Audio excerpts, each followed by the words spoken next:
Hello and welcome to the third discourse in the series. The theme of today's discourse is the rules of awareness and how to live in a state of impeccability. Now, when you have those two things in balance, then it's possible to integrate the power of the force, the source that comes through from above at an advanced stage of the path. It is very powerful, it's very strong. You need to be able to handle and integrate that into your life without having some big energy blow up or a karmic crisis.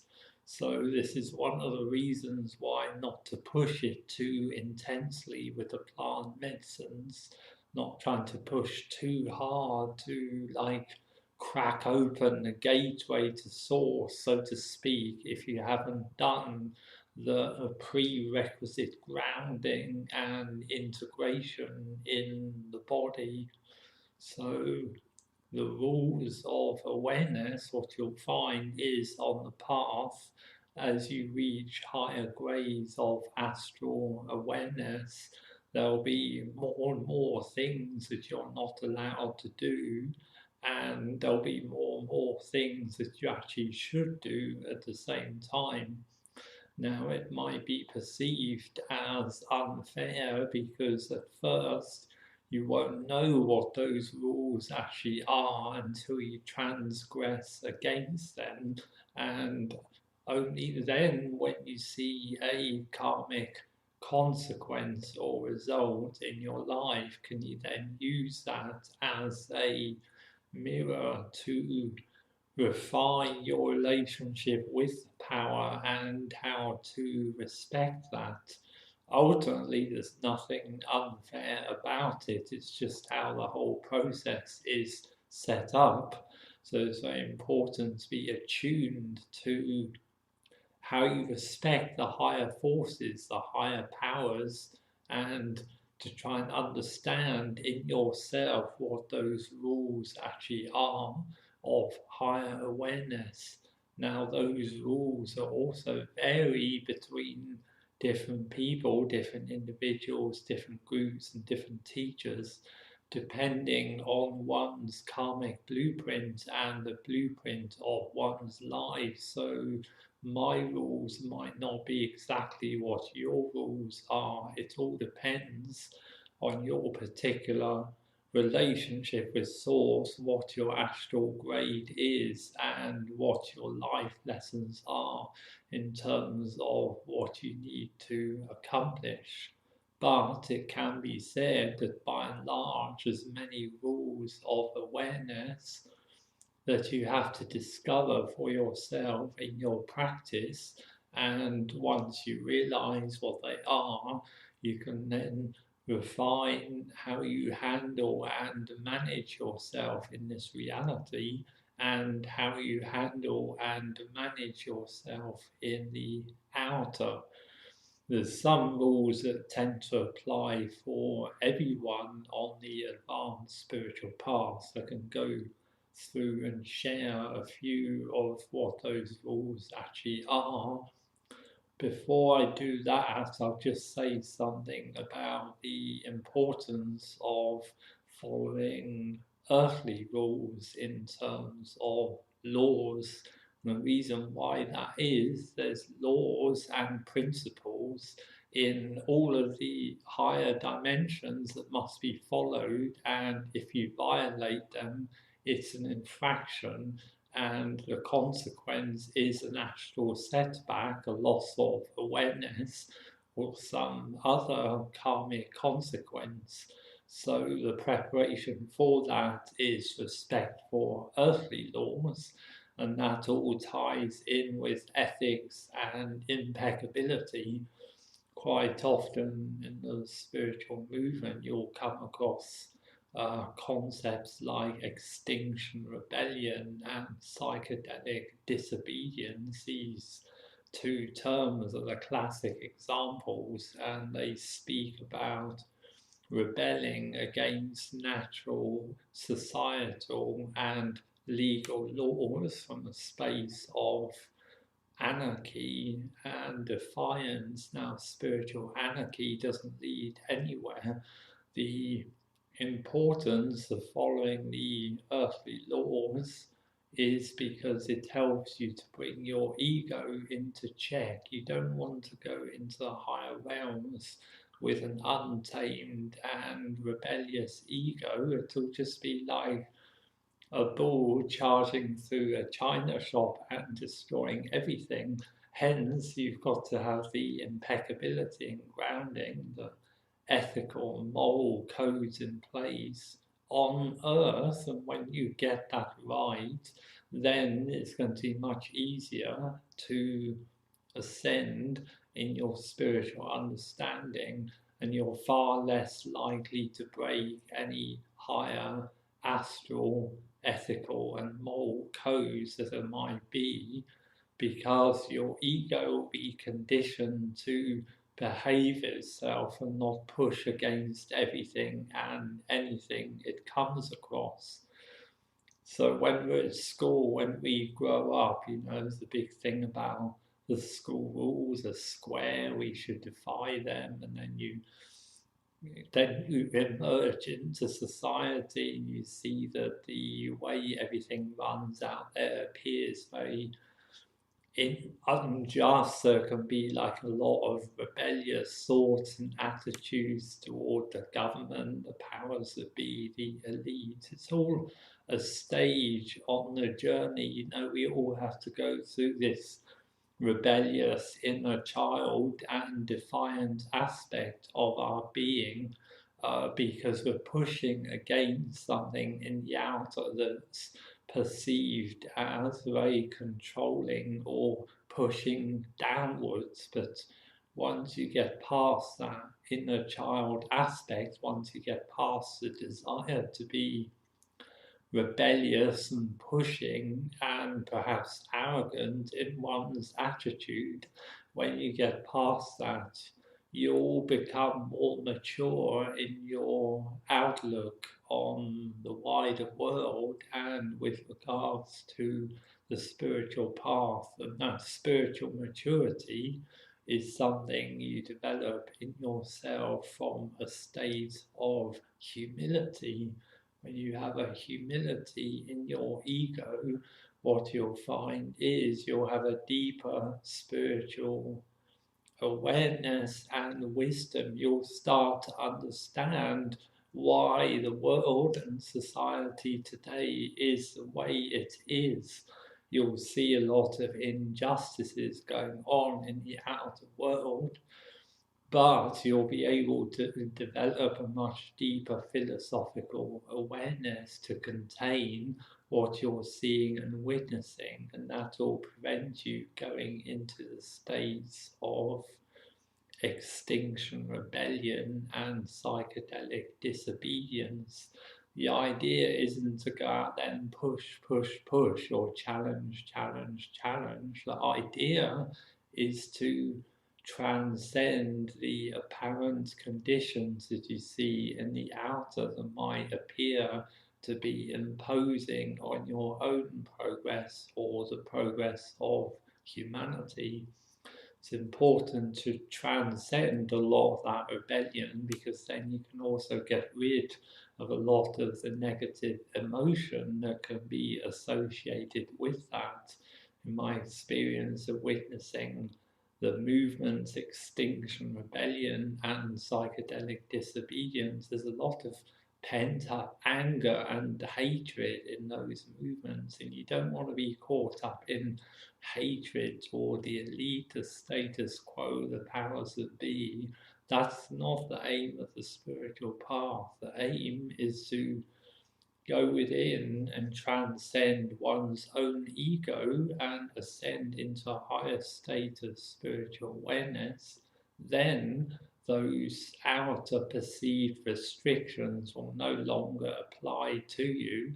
It won't be any of your concern, and thus you'll have no reason to get caught up in the external karma and you'll be free from any stories around prison, planet, control, elite, cable, all of these kinds of stories that have people caught up in conspiracy theories and trying to change the world in the outer instead the focus turns toward doing the inner work and making a deeper spiritual practice in oneself.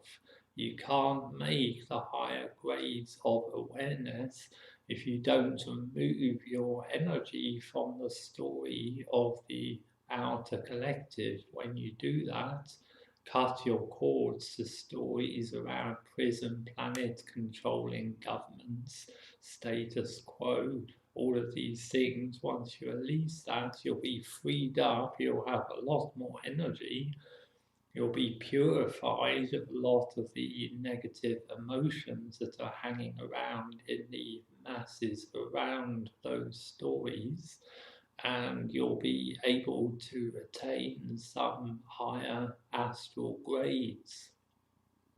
So, going back to what I said earlier about the rules of awareness, there's like some rules that apply to all of us on the spiritual path.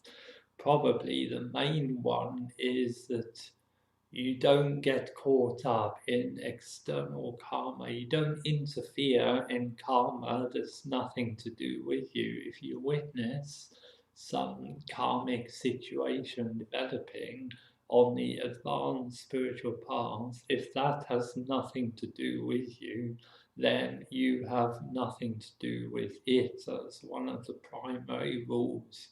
You'll find, unless there's a just cause for interfering in outer karma, if you do, you're going to get caught up in the karma, you're going to attract an entanglement, you're going to make an energy cord, and that's going to slow you down on the path. So it's very important to bear witness to everything that's going on in the outer world at this time. There's so much perceived injustice, suffering, and all kinds of other big stories going on in the collective around prison planet and controlling humanity and the secret agendas, all these kind of things. When you see stories and karmas popping up around that, you do not get caught up in that unless it's specifically got something to do with you. If it's got something to do with you, then you go into the story just sufficiently enough to extract your awareness from it, and then you move on. So that ties into a very similar and associated rule, and that is you don't try and change the world. You know, there's so many spiritual people that fall into this story, and I've been through it myself and experienced it to its depth. And what happens is you have lots of amazing insights on the path, and then you believe you can go out there and liberate humanity or change the masses or even ascend the whole planet whilst you're in a semi-ascended astral state. And again, that's all about interfering with the karma of the collective and to try and impose your spiritual ideals and ideas onto the greater masses. And after a little bit of pushing, if you have a story with that, you'll soon find that the outer world is filled with so much darkness and opposition and conflicting energies, and a whole mass of people aren't really interested in the higher spiritual paths. When you realize that, you'll also not get involved in those external stories, and you'll let go of this desire to change the world. And if you really want to change the world, all you can do is change your perspective and change your relationship to it.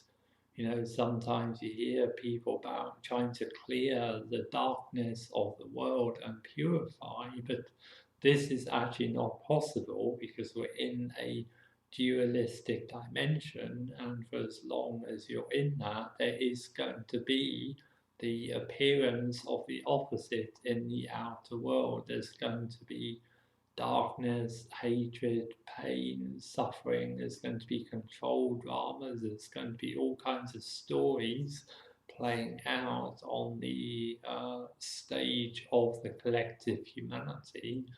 And it takes a degree of spiritual wisdom and detachment to realize that those things cannot be altered or changed, and you shouldn't attempt to try and use your awareness or energy to try and change them. What you can do is practice a degree of compassion for the human race, because when you ascend in astral awareness, you'll start to realize the gravity of the outer situation and how bad it appears from the perspective of the collapse of human civilization. So there can be an urge to try and do something about it or alter it. But if you go deeper into your practice and become more detached, you'll realize the higher reasons for why that is, and you can remain detached, but you can also practice a compassion for the human race, which enables you to embody what I call the vibration of universal love and acceptance for everything that's going on out there without getting caught up in it. It's too much, it's too big. The collective story is so huge, and your lifespan is so small in the scheme of things. You can't possibly liberate yourself and everyone else at the same time. So on the advanced path, one day you're going to come to this crossroads where you have to choose, am I going to help everyone else, or am I going to help myself? And depending on what your spiritual path is, there might not be any right and wrong in there. But what you will find, if you're going to take the advanced path in yourself to reach those higher astral grades, you have to put yourself first all the time, without question, 110% of the time, and then expand from there in terms of helping other people. If you don't get it right in the self-love, your energy, your astral awareness will have a limitation. You'll come up against glass ceilings again and again, because you're not establishing yourself, you're not taking care of your own needs first before then expanding and perhaps sharing or exchanging your energy with other people. So brings us on naturally to the next rule, and that is the rule of making energy exchanges in this dimension. Firstly, if you make an energy exchange with anyone in this dimension, it's got to be supportive of yourself. It's got to be energizing, life affirming for you first.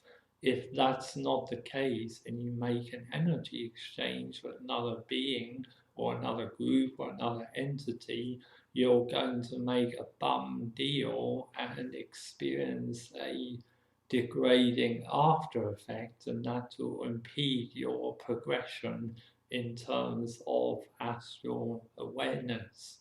So avoiding that, making these bum energy exchanges, you have to refine yourself in the outer in relation to your work and your career. You can do the inner work in the astral worlds. You can gain a lot of insights and understandings.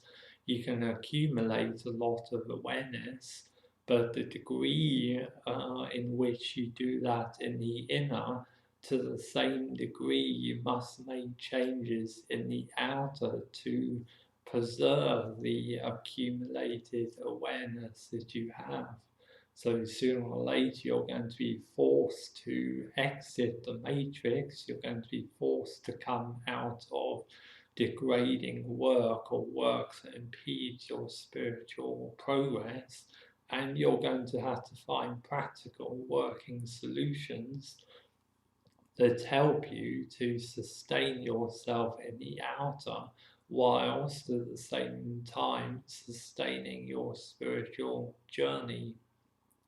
So you can avoid doing these bum exchanges by realizing that one of the other astral rules that there are is that you should not put your energy up against or share it with incompatible energies.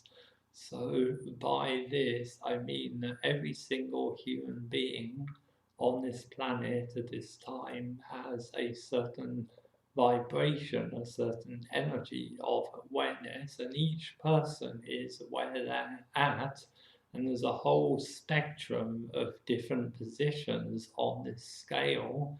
And on this very big scale of energy, there's kind of like partitions and bands, certain levels, and you'll find that as you progress in the astral grades, it'll become more and more forbidden to share astral energy or make energy exchanges with people in different bands of awareness than you are.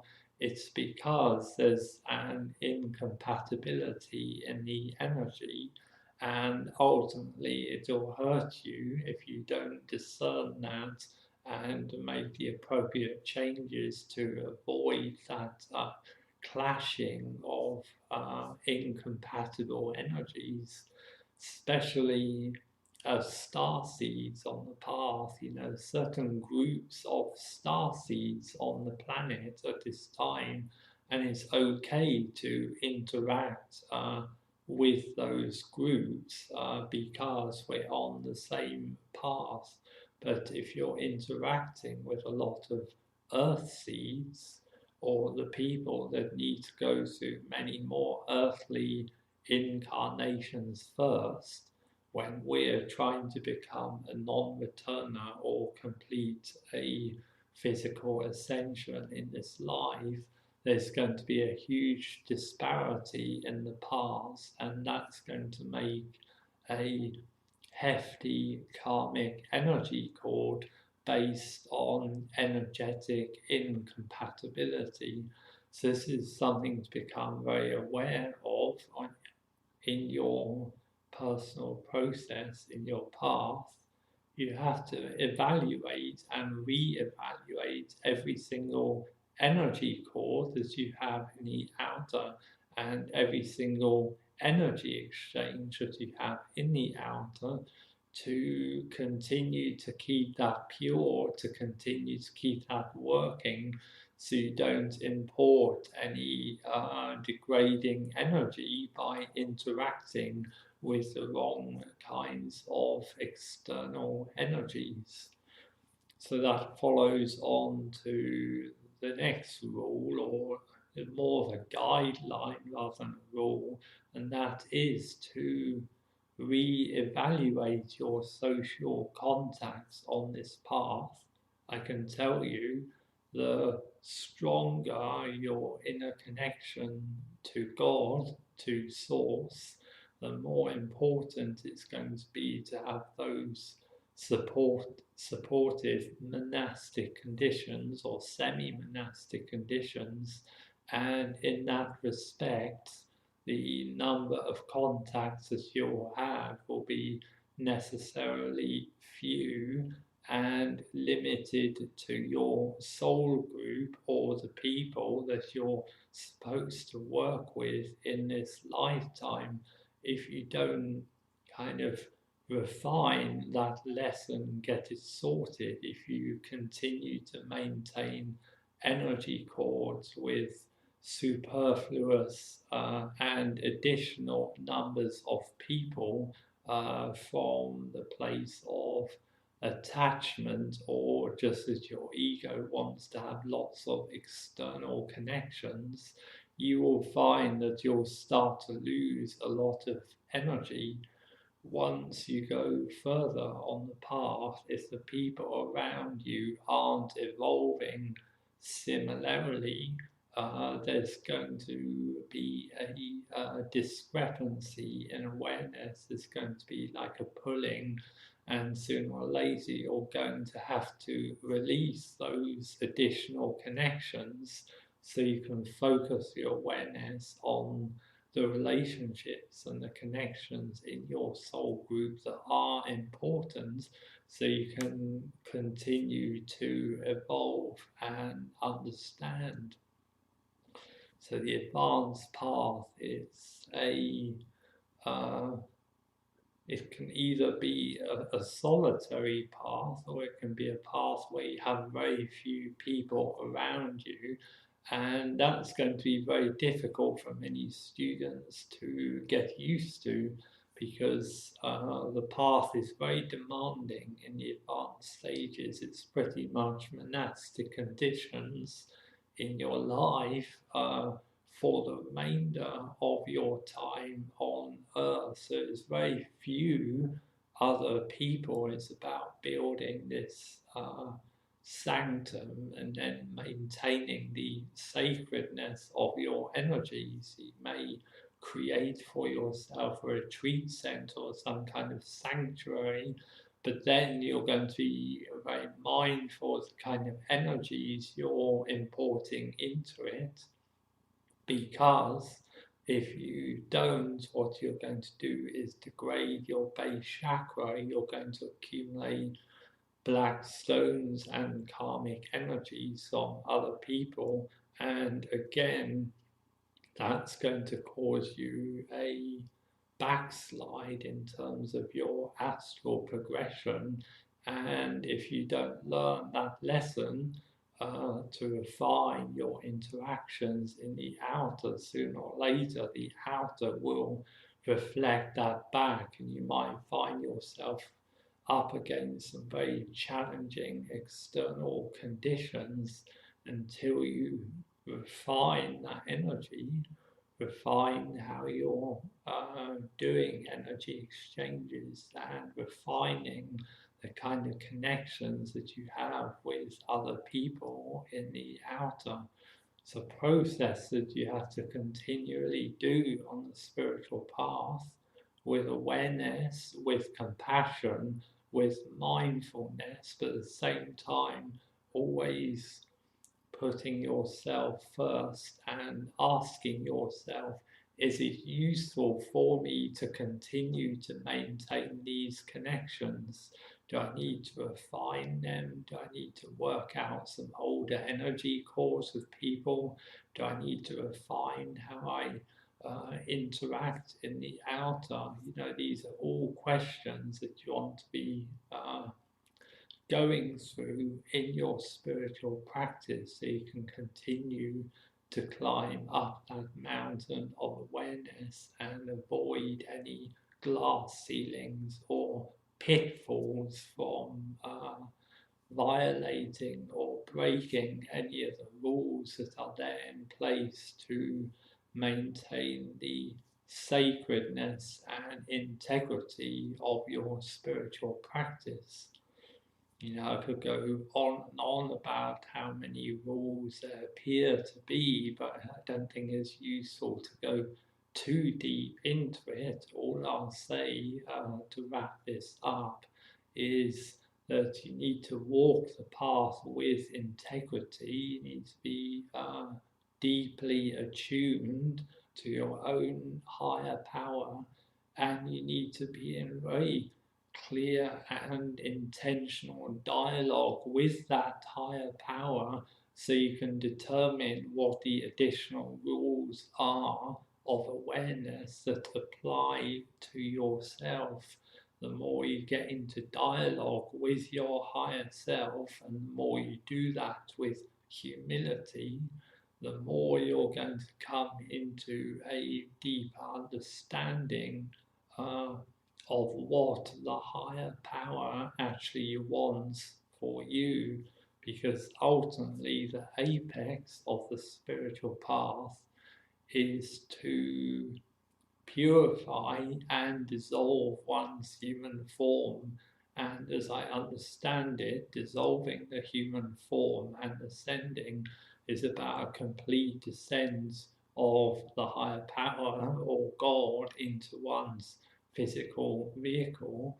And the descent of that energy is a power, it's grace, and it's something to work with and integrate. You need to understand what's going on there, and you need to work with that higher power in humility and in awareness, so you don't push up against it or try and impose your ego and the intentions of the ego onto the higher power. I can sum up and say many of the infractions on higher awareness, many of the rules that you can break in the inner worlds are predominantly based on trying to plant the intentions or the desires of your ego onto the higher power. And when you do that, you're going to experience a kickback and a temporary dissension on your spiritual path.